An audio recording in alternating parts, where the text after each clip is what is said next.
welcome back to my channel. So ngayon guys, kung tayo po ay nagbi-business, lalo na sa kung may malaki-laki yung business natin guys, kailangan po natin i-update palagi ang resibo guys. Yung resibo po ng BIR guys, dapat araw-araw po tayong nagsusulat ng ganito. Kasi minsan kasi kapag nagmamapping ang BIR guys, malaki po ang penalty guys. Kaya kung magkamali ka po ng ano dito, yung date, yung number, kailangan po talaga guys na kung i-transfer mo yan sa notebook na PT sales at saka yung sa sales, kailangan sunod-sunod po yung number niya ng resibo.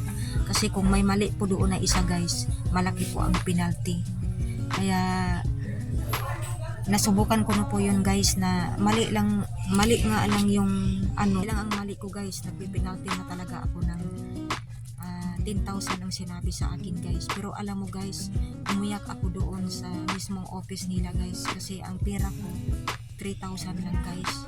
Kaya yun, sumusulat po ako doon ng reduction letter na ganito. Kaya naawa sa akin guys, 3,000 lang ang binayad ko guys. Kaya lahat ng nagbi-business dyan, babae man o lalaki, ingat-ingat lang po tayo sa resibo guys. Kailangan lagi po itong naka-update. Kaya yung mga kasamahan ko dito guys, hindi sila nag-a-update dito. Kaya minsan ang pinipinalty nila guys 100,000, 50,000, di ba sayang din.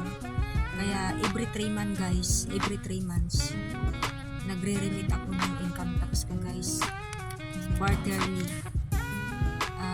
Buti nga ngayon 1% na lang, dati is 3%. Kaya kung in 3 months, kasi 1% lang po guys.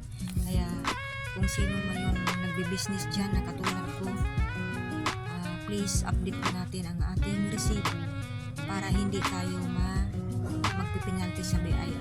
Kasi ang BIR guys, anytime pwede po silang mag-mapping dito sa ano natin lugar. Kung hindi ka updated, pipinalty po yan guys.